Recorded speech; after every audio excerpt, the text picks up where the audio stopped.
ready to go again? You ready? Okay, let's call to order the planning committee meeting for July 8th, and we have Councilors Wolf and Galanders on video, so we'll go from there. Does anybody have anything to add to the agenda? Okay, there are no managers' reports, so we'll be able to move ahead. All right, motion on the minutes, move second, all those in favor, contrary, carried. Our next meeting is July 22nd, and the first item on the agenda is early council review process and the official committee plan amendment and a rezoning at 10471 Number 3 Road. And Tulu and Josh, come on forward.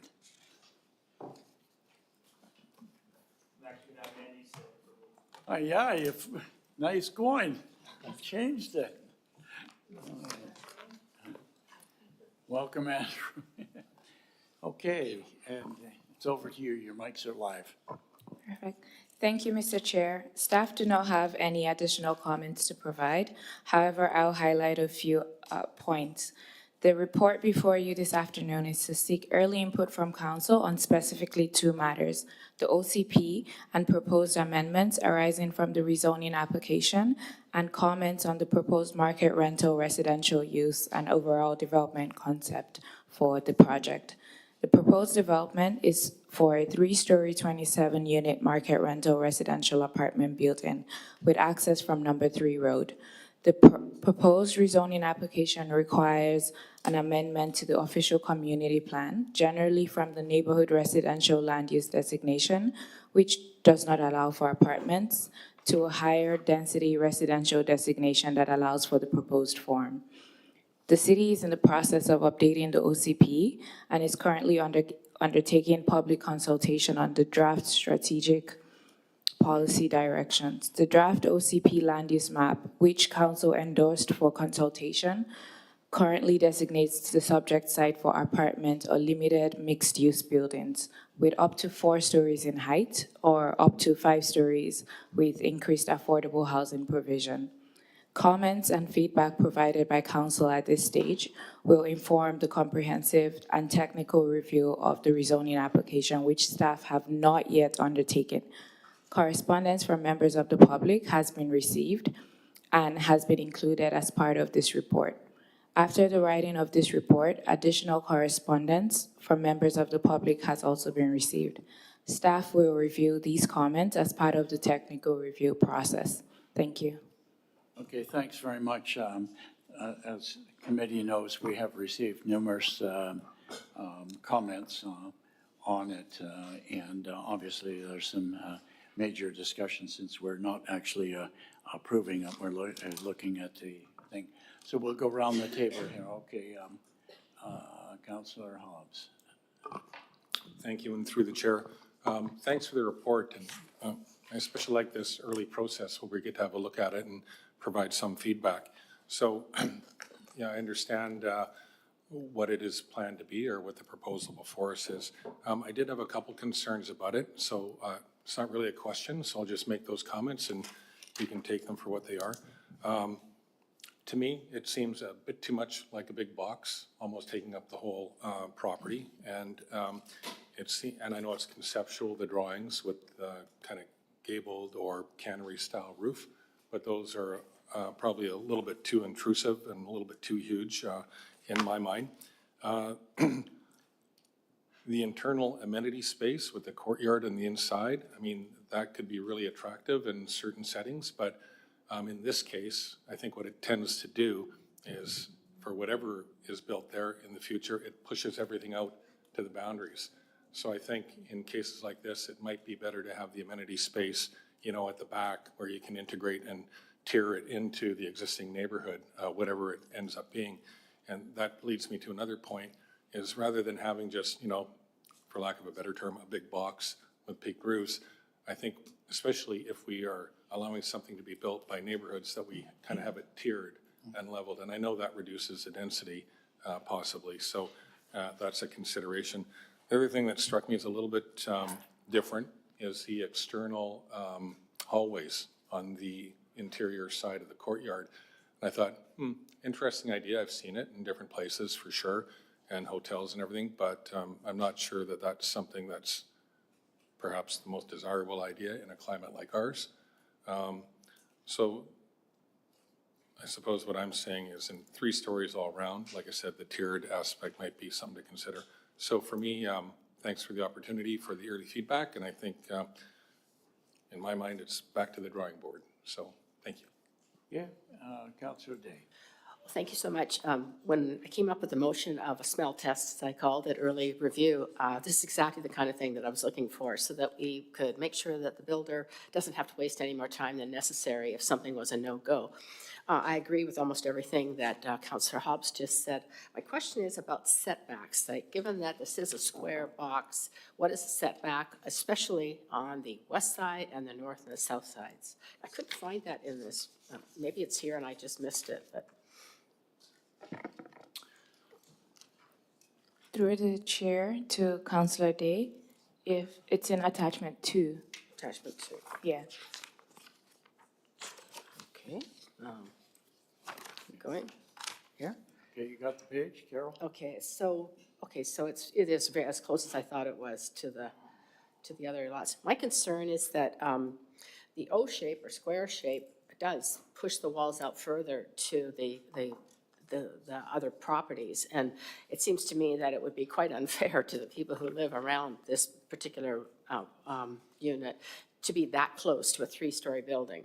What we do with all the townhouses that we build is we go 3 stories along the arterial road and then taper down to 2 stories at the back. And I think that's a good way to do it, because then there's little or no real intrusion into the neighborhood.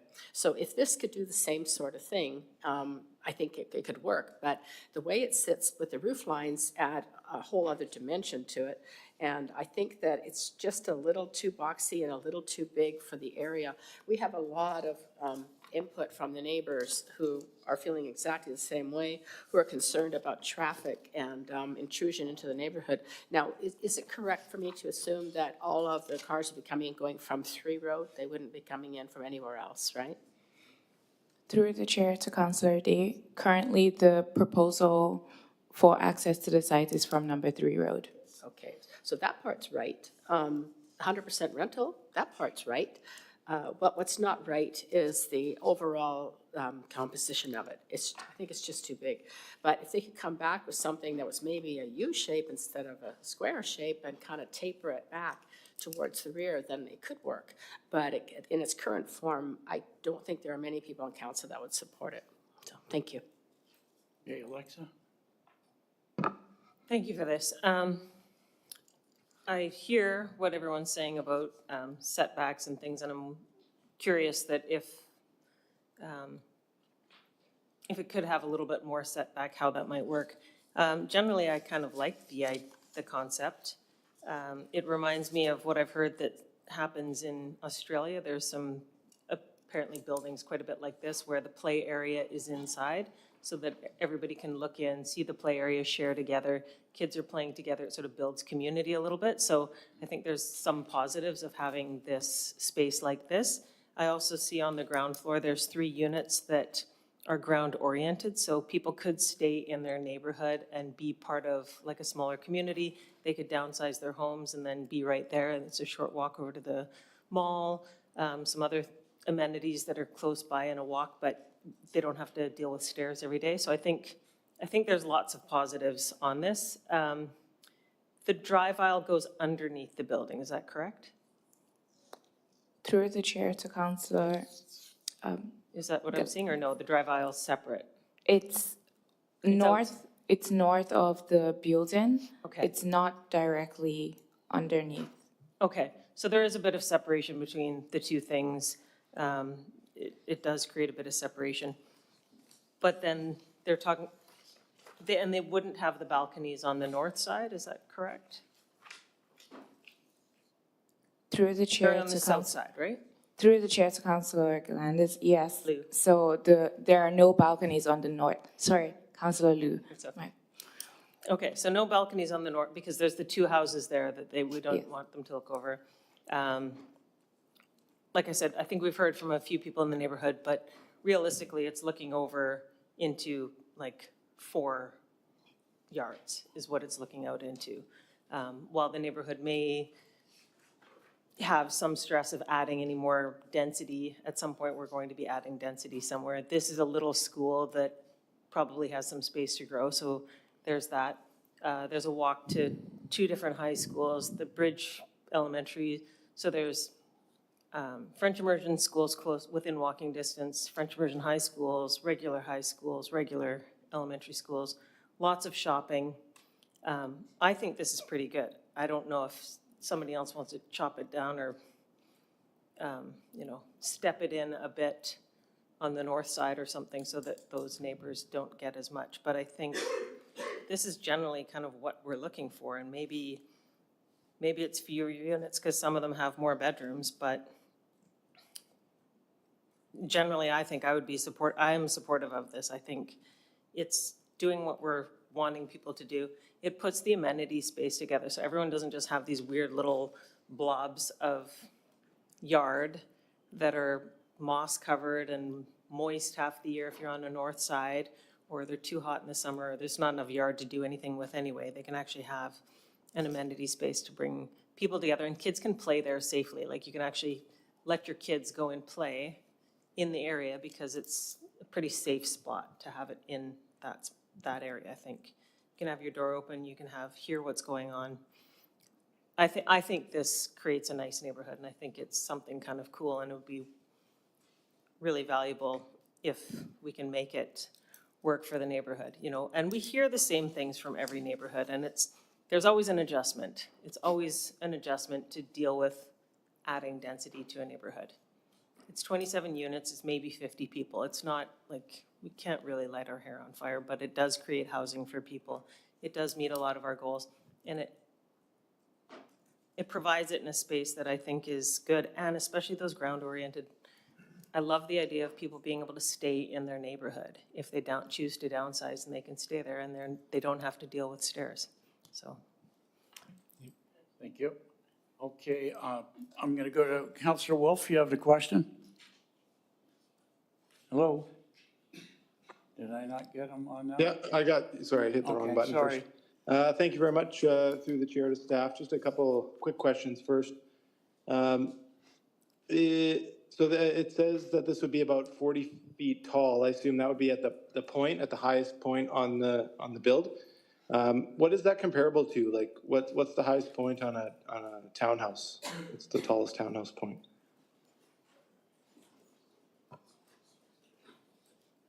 Through the chair to Councillor Wolf.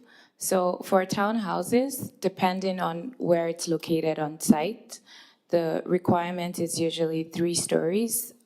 And if it's in proximity to a single family, a small property, then it would be 2 stories. But what would be the... If I may, Mr. Wolf, Councillor Wolf, sorry. The overall height typically of a townhouse is anywhere from 11 to 12 meters for a 3-story townhouse. Okay, we're going feet and meters here again. What was the highest meter height again? Between 11 and 12. So 11 meters, let's say 33 feet would be the highest point on the tallest townhouse structure. 36 to 40 feet. 36 to 40 feet. Oh, okay. Thanks for that. I know this is early stages. I appreciate that, like others. Is there any talk on the building being electrified and not having a gas utility? Has there been any discussion about that? Through the chair to Councillor Wolf, as this is still the early stage, we will be reviewing it as part of we can review it as part of technical review. Yeah, that would be appreciative if you could have that part of the conversation. The last thing, looking at the existing site, I think I'm making an assumption that there's no heritage designation on site or on the buildings that were built in 1932. Correct me if I'm wrong there. But it looks like with the design and the setback choice, all of the existing trees will be removed, and the courtyard is basically in the place of the existing house. So it's basically a removal of 100% of the vegetation on the property. Correct me if I'm wrong on that. And then, do we happen to know, have we looked at the GIS map, the RIS map software? Are any of the trees significant trees? I've read some of the residents nearby, neighbors nearby who had comments about the potential loss of significant trees, but are any of them actually officially considered significant trees where there's a 3-to-1 replacement requirement?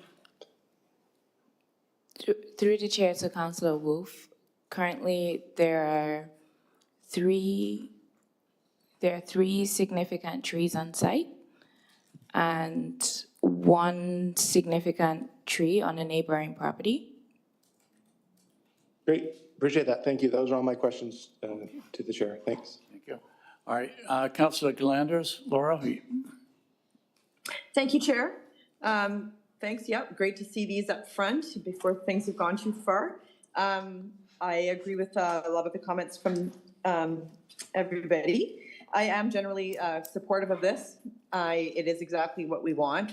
We want rental housing on the arterials especially, and to help replace all the rental houses that get torn down for townhouse developments. And the great thing about this project is the 55% are family-friendly units. I think the parking looks good, at least 1 stall per unit plus 6 visitor spots. And in relation to what we're looking at with the OCP, and we're looking at 4 to 5 stories for apartments on the arterials with the new OCP that we're bringing in, is what the ideas we have right now. So this one being 3-story is actually smaller than what potentially could be proposed next year. With the idea of tiering, obviously it would work better if it was a lot assembly and a much larger development where they could have some units that were 2-story and go up to 3-story. But I think that they're putting these family-friendly units on just one lot. I think the 3-story is reasonable.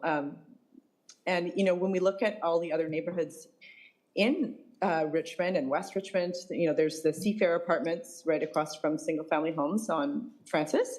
There's the Fraser Place Apartments right across from Homes on 7th.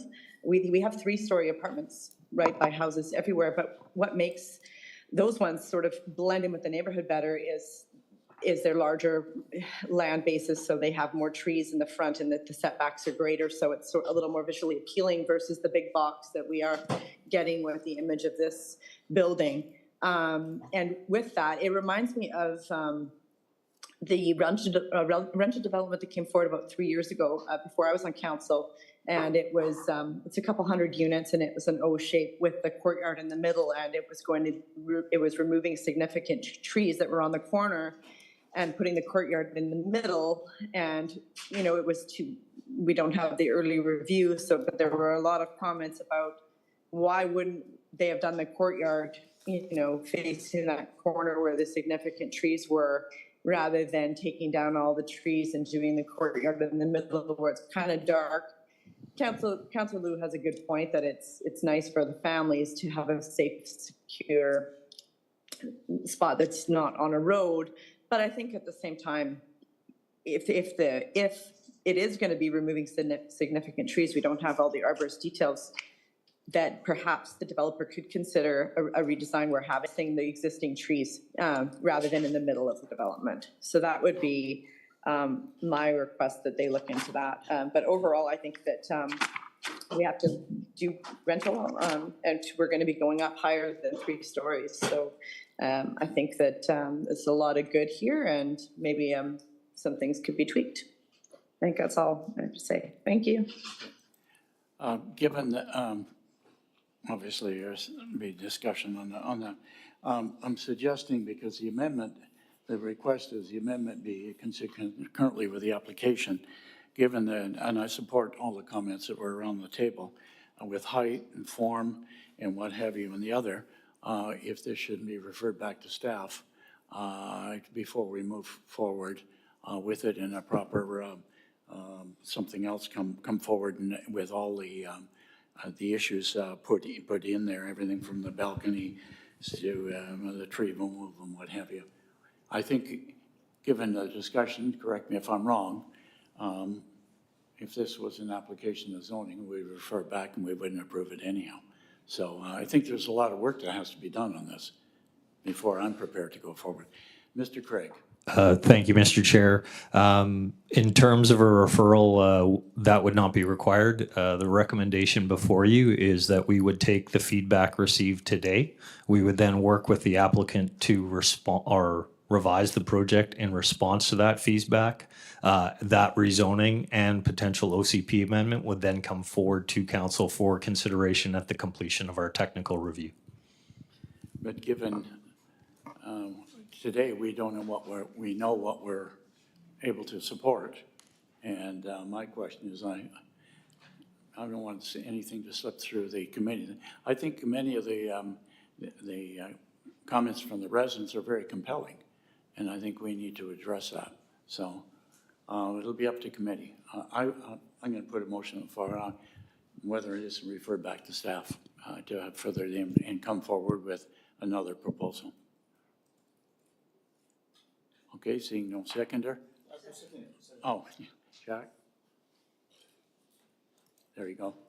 Well, actually, I want to ask staff to clarify this, Now, if we, adopt the motion as recommended, and you said that, we don't need referral motion. However, if we adopt this motion, this recommended motion, what will be the process next? So would the OCP and the application be considered at the same time, or, I think obviously we don't want to have that right now. No, we don't want to go ahead with it. Through the chair to Councillor Al, no approval would be granted today or when this application was to proceed to council next week. What would occur is that staff will take the feedback that we've received, and there's been considerable feedback around the form of development, access, the location of the trees on the property. Staff would work with the applicant to respond to those concerns. The proposal would then be revised, and ultimately it would come forward to council for consideration as part of a rezoning application in the future upon resolution of those issues. My response will be, perhaps, we don't need the referral motion, but I just want things to be clearer so that, the intent of this discussion is very clear, that we don't want this to go ahead. So, so maybe it's not necessary, but I want it to be clear. I want it very clear and very firm. What I heard is concerned about the height, concerned about the form, concerned about the big box look, concerned about the internal amenities and not necessarily accepting that, whatever, concerned about hallways and that. I mean, we're talking not just one or two little things here. We're talking a major overhaul. We're talking about setbacks. We're talking about access to 3 Road. And I haven't even read all the things. We're talking about balconies. We're talking about tree removal. I don't know what more you can do before you start over again. But I'd be prepared to withdraw that if it's a guarantee, because I've talked to the developer. From what I'm hearing around the table, it ain't going forward. So I'll withdraw my resolution or my motion if you were your seconder, and we'll leave it with staff. Put this forward, and then don't bring the next one forward till all of these things are addressed, and including what we heard from others, because we had about at least a dozen concerns from neighbor. Carol, I'm going to go to you. So just hang on, go ahead. Again, the process is good. It's good to get these really thinking outside the box ideas in front of council quickly so that we can move forward with lots of new rental developments. So that's perfect. But in this case, I think what we have is we have a separation of neighborhoods instead of an integration with neighborhoods. And I think it's important to recognize that you don't destroy one neighborhood to build a new neighborhood. And I went through the same thing in my neighborhood. They wanted to do 3-story townhouses bearing down on the lane and turn the lane into a road for the width of the development. But the neighborhood just went bananas over it. They were not happy. And so the end result is we worked with the developer and we turned an okay project into a great project because we all work together. So I wouldn't take this as discouragement to the developer. I'm glad that they're thinking outside the box, but let's work together and find something a little more cohesive. Thank you. Thank you. Laura, hang on here. Laura, you're on. Thanks. I just wanted to say, you were listing the comments from around the table, but you should maybe list the positive ones too, right? The 2-bedroom units, the ground-oriented units. But I mean, staff got that information anyway, so, but yeah, you know, the process is hearing the comments and going back and working with the developer, and then they bring it forward when they're ready for their rezoning, so I think the process is sound. But just, you know, keep in mind when we're talking about the height that we're looking at 4 to 5 stories on all the arterials going forward, so that's gonna be in the OCP, most likely. Okay, thank you. All right, direction of committee. What's the direction of committee? I withdrew my withdrawal, I withdrew it. Said they just want to, so we did it, we're done. So, There's no motion. do I have a motion? I'll move the recommendation. Is there a seconder from committee? Okay, any further discussion? Okay, all those in favor? Contrary, carried. So you can see to staff, this is not a slam dunk, okay? And so I leave it at that. It's carried, it'll go forward to council on Monday. Okay, the next item on is the development applications and building approvals fees update. An application to give first, second, third, and for the second bylaw as well to give first, second, and third. Okay, who's doing the speaking on that? Ms. McCleary and Ms. Left. Okay, go ahead. Thank you, Mr. Chair. Staff do not have any additional comments to provide, but I would like to highlight a few key points. This report is to provide a fee schedule that responds to the implementation of small-scale multi-unit housing, including providing a fee schedule that is reasonable and consistent with the way in which the single-family dwelling fee schedule is currently applied.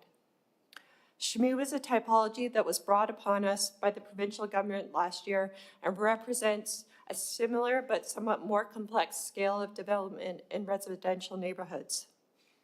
The new schedule developed for SHMU enables cost recovery and is consistent with other local municipalities.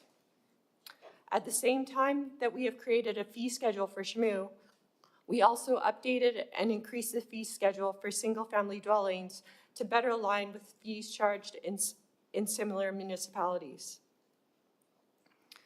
In addition, staff have included administrative amendments to remove fees that are no longer applicable and codify the practice of recovering city costs incurred for external legal counsel, where developers have requested to expedite the preparation of legal documents associated with development. Staff are available to answer any questions. Okay, I just have a question, other than the single-family one. How many of the other fees are increased, and what percentage? There is more than one fee increase here, right? Okay, Mr. Chair. So the fees that have increased are basically the single families, yes, have increased, and the small-scale residential fees, we don't currently have a fee schedule for those. So the typical process currently is that an applicant would denote their own construction value based on their own calculations and put that on the application. And then as per the formula that's outlined in the consolidated P bylaw, which references the building section, the permit fee is then determined. What would happen if we didn't increase fees and we remain the same for now? Nothing? We just go ahead? Well, The problem is the fee schedule that we're currently using for SHMU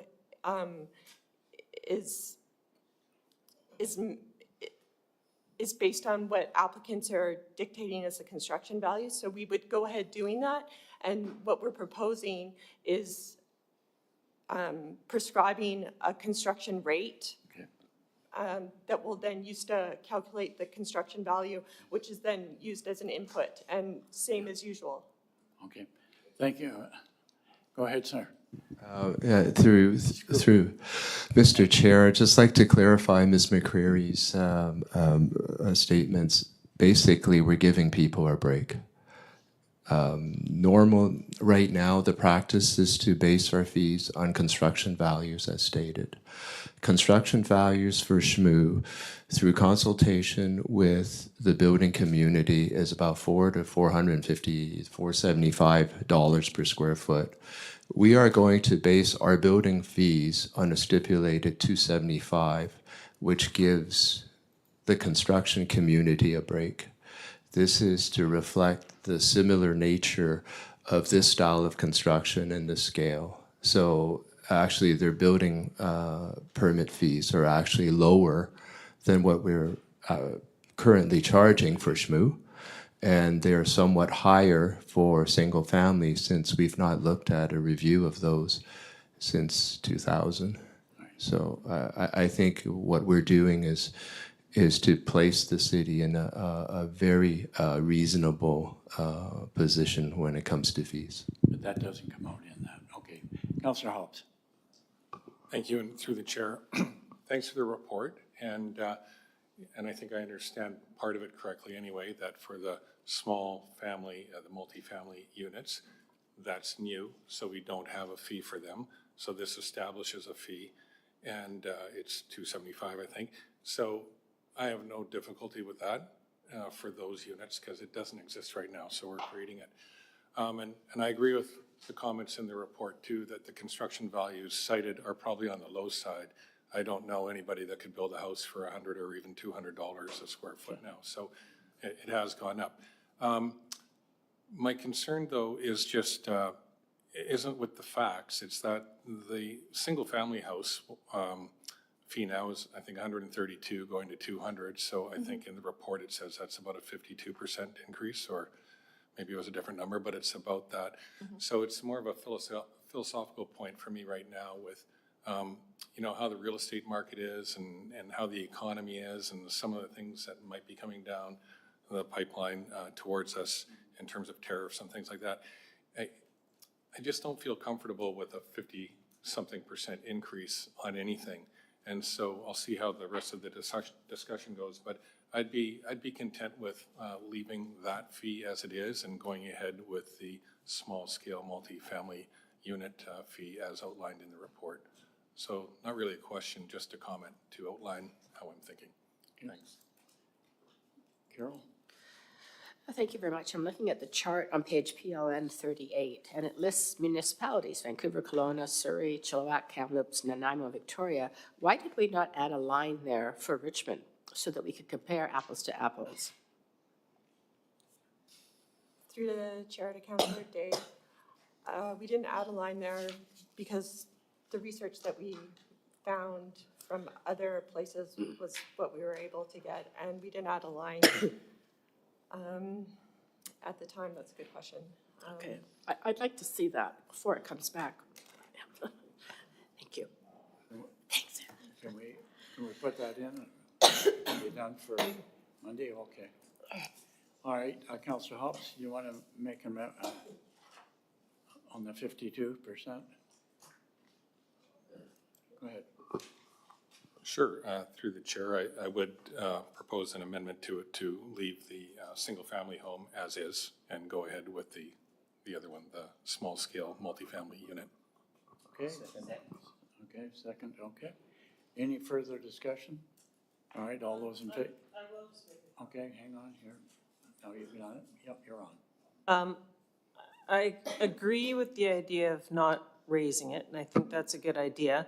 I just wonder, so if I look at attachment 2, that's where we talk about what the actual amount comes, right? It's like 0 to 100 to 1,000 minimum fee is $96, and then $96 for your next plus, it's $15.75 per 1,000 of, like, that's where we're coming out with the number, right?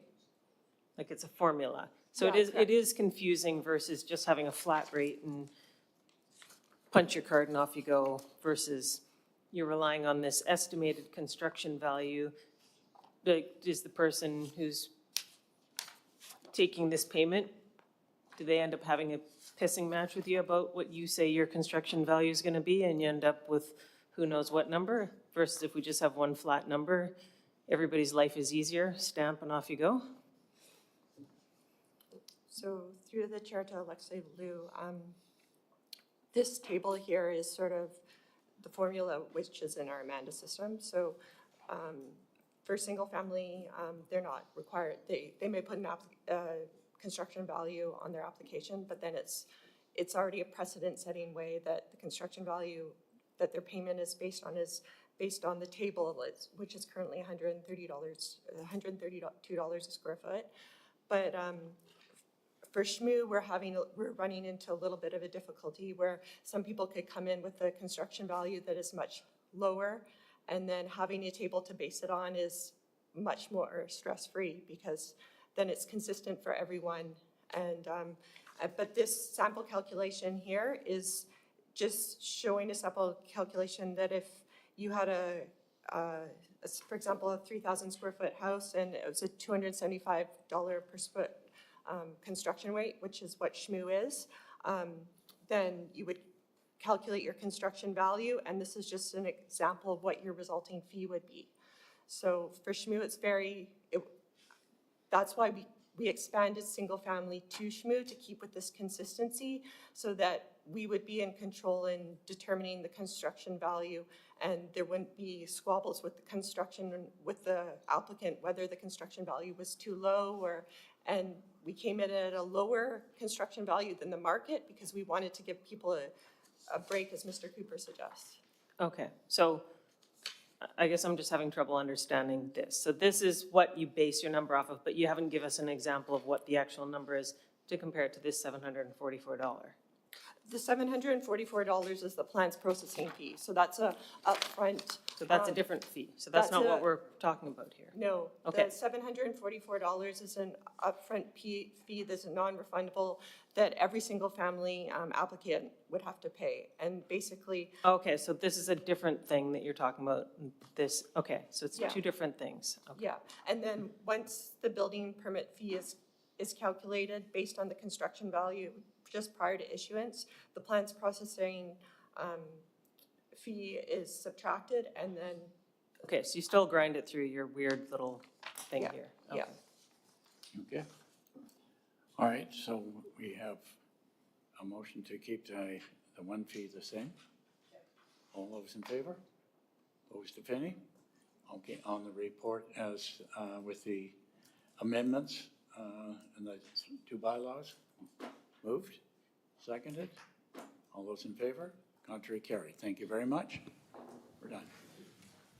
Okay. Oh, sorry. Did I Thank miss you, thank you, Mr. Chair. Just to clarify, as a result of the direction from committee, we will be bringing forward a revised bylaw to council on Monday that will only implement the new fee for the small-scale multi-unit housing. Okay, thank you. Okay, and the next item is the pilot program for on-demand and irrevocable surety bonds. Mr. Norton, Mr. Reese. Excellent.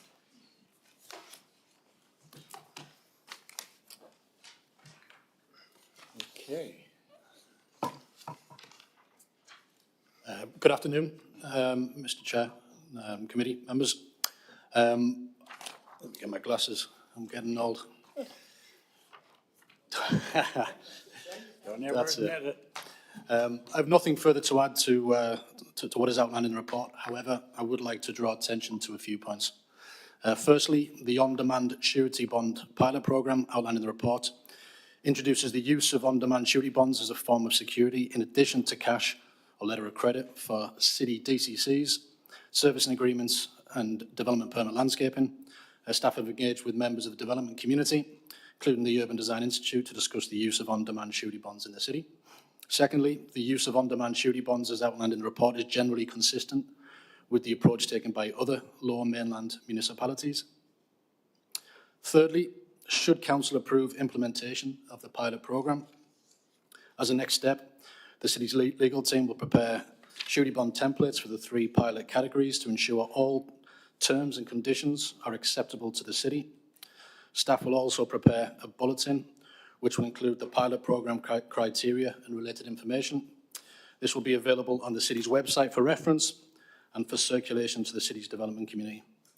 Lastly, the proposed pilot programme provides an opportunity to introduce the use of on-demand surety bonds in the City of Richmond in a targeted and managed manner, and to monitor and report back to council on the uptake of their use in 1 year's time.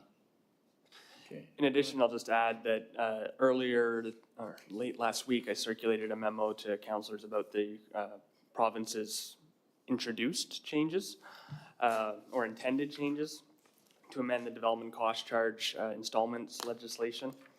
The intent, as indicated from the province, is to provide additional flexibility and extended payment timelines for home builders. The province has not made a formal change at this time, so we don't have any legislation or regulations in place.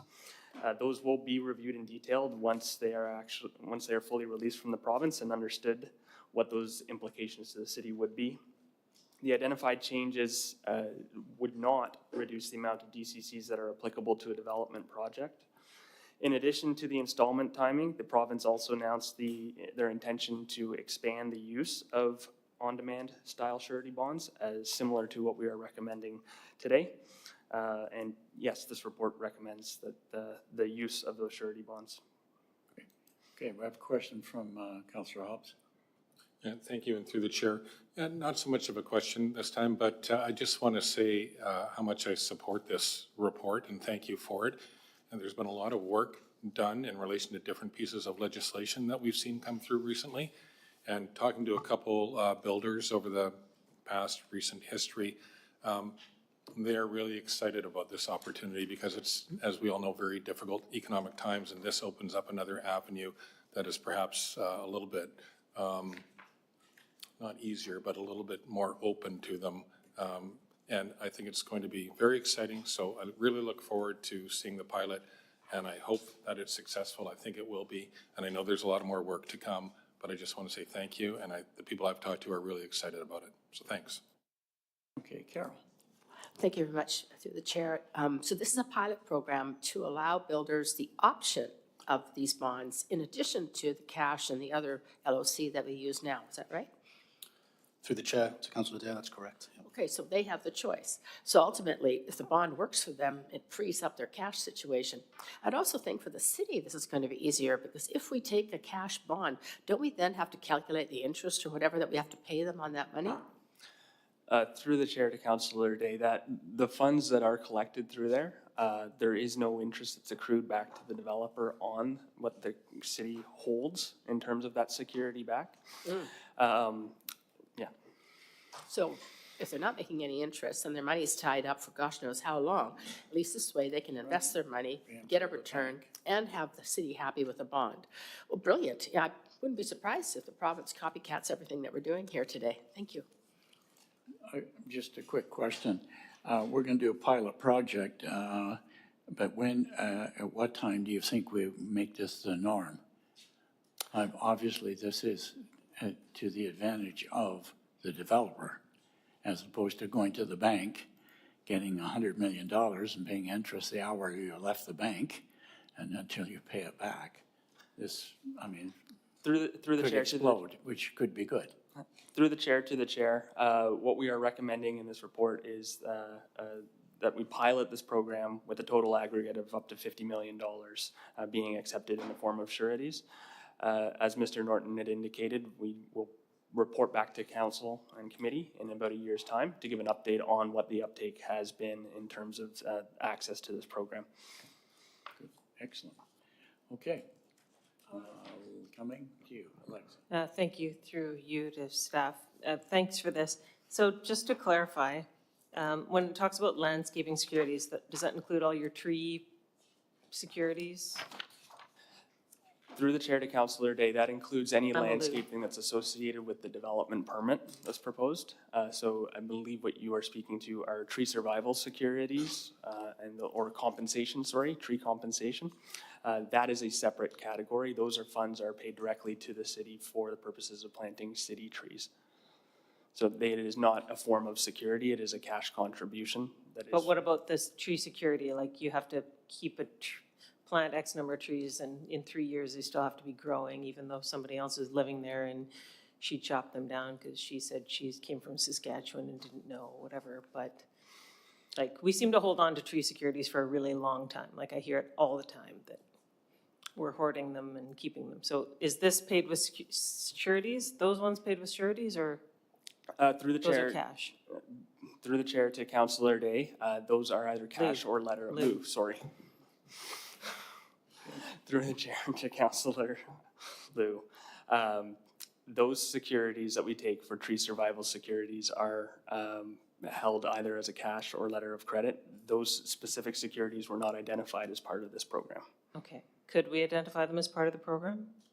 Through the chair to Councillor Lou, we'd be happy to take that direction. I would make an amendment that it includes tree security. Okay, second on that. Yeah. Okay, everybody clear on that? All those in favor? Carry, okay, hang on. Okay, Lexa, you finished? Yep. Yeah. amendment to the motion, that should Yeah. be, I would be voting against the amendment. Tree Okay. security, not tree compensation, tree security. I'd be voting against that, just keep it the way it is. Okay, all right, it's carried with Councillor Day in the opposition. Hang on, Chuck? Yes, I just want to have some further clarification on PLN page 47, the second last paragraph. Staff mentioned that other cities such as Burnaby, Coquitlam, Surrey, they have similar programs. So what has been their experience? And does any of these cities make this into a permanent arrangement? Are they still at the pilot stage? Through the chair to Councillor Au, Surrey is still in the pilot stage. They've been piloting it now for, I think, about 10 years since they first introduced it. Some other municipalities have made the program more broad and open. What staff are recommending in this instance is to provide a structured opportunity in a managed manner for applicants to take advantage of this new form of security, and should the pilot test very well and we report back to council, we could consider further expanding it at that time. Now, when you say that some cities are border, right? So, I mean, how are they compared to what we are proposing here right now? Do they cover any other areas that we are not covering? Through the chair to Councillor Au, the program is set out, is very similar to that of which other municipalities have implemented. Some municipalities do require, for example, a development variance permit be applied for in order to grant a surety. That's not proposed here, but in terms of the overall criteria around who would qualify and the qualifications of the required insurance provider, those are consistent with what we have seen from other municipalities. It's also consistent with the level of security that we would expect to receive as part of a letter of credit. So we are not the inventor of this pilot program. No. Sorry, through the chair to Councillor Au, if you wouldn't mind repeating your question? So we are not the pilot, the program. We did not invent this kind of. We are not the first. We're leaders. Just piloting it in Richmond. Okay, Carol? Yeah, I'd just like to ask that Councillor Liu's motion to also include trees be added as number 7, and that we can vote on these separately, please. Oh, well, okay, all right. We can do that. Okay. Wayne, Greg? Thank you, Mr. Chair. Just with respect to the tree securities, I just want to point out that right now, the pilot program is applicable to securities collected through a development permit. Where there is on-site tree retention as part of a development permit, that security is part of the landscape security. So if the intent is to expand the program to tree securities on small-scale development, that would be something that I would suggest staff need to look at because it is a different form of performance security that will need to be evaluated. Okay, following up on that, because I was gonna, because Councilor Liu put it forward, think about what other securities do we assume and put on the table that we take cash for and we leave for a long time? And no disrespect to finance, but sometimes it takes quite a long time to get a check written if you have money's coming back. Should the referral be all-inclusive to what we have so that we are a pilot project? Let's look at it all and put it all on the table to make development easier and yet just as secure? Would that be? Through the chair to the chair, if the intent is to look at other areas where surety bonds may be suitable, that would be best done through a referral. Surety bonds do form a contractual arrangement. They are very hard to qualify for. Not every developer will be able to qualify for a surety bond. And so there is a number of things that would have to be considered. What the security is for and the type of project. The pilot program that is before you is based on our ability to write contracts that surety companies will be able to provide. So development cost charge letters or securities, they're very defined. They have collection dates. There is no performance measure. It is you pay or we will collect the security. With a tree security, there is a performance measure involved, and that makes the contract significantly more difficult to draft. And there's a maximum amount, so, but I would like to actually see that, to be quite frank with you. Alexa? Yeah, well, then maybe we need a referral. I think we need something different with this tree survival thing.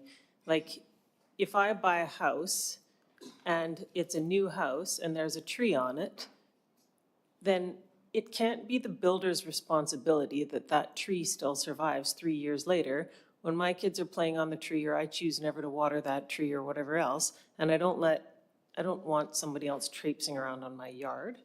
I don't want them coming up the side of my house, watering things when my little kids are playing out there. So like that, the tree has to follow the owner of the house is what I think has to happen. So whether that comes in some sort of a surety bond, something that can then be transferred to the end user, that makes sense to me too. Like we have to have a different mechanism to make this fair because we have, trees that are dying, we get a heat dome, a tree dies, and now it's somebody else's, it's the builder's problem 3 years later when somebody else has been living there, 2 sets of people have been living there. He has nothing else to do with it. He has to go back and somehow explain to the people that he needs to come onto their property and start watering their things. Like that doesn't make sense to me. So I think we need a look at how we deal with this and a new look. So maybe we just need a referral to look at the whole tree security bylaw as it relates to surety bonds or some other mechanism to attach it to the homeowner. I suggest we approve 1 to 6, and then we add number 7 or 8. Make a referral to. After 6, okay? All right, so let's call the question on 1 to 6. All those in favor? Contrary carried. Okay, now let's make that referral. Alexa, go ahead. So I'd like to make a referral that staff look at. Oh, I'm sorry. Carry on here. There you go. Tree survival, what's the word I'm looking for? Surety bonds as they relate to tree survival or some sort of mechanism to tie the survival of the tree to the owner of the property or the user of the property. Okay, seconded. All right, seconded. Carol, I'm going to hang on a minute, please. Okay, there we go. Yeah, I won't be supporting this because as staff has said that the development permit is tied to the tree security and that tree security has a performance element to it. So it doesn't work the same way as what we just approved. So I won't be supporting the referral. Okay. Quick question to staff too. In that referral, can we look at other things, even for our own education of what is possible and what is not in terms of bonding?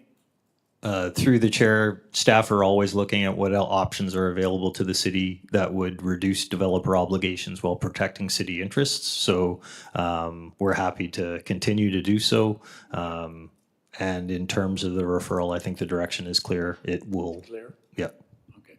All right, we got a mover and seconder on that. Any further discussion? All those in favor? Contrary? Carol's opposed? Okay. Yeah, thank you very much, gentlemen and staff. Anything else? There's no manager's report. Anything else for the good of planning? Motion to adjourn. We are adjourned. Thank you very much.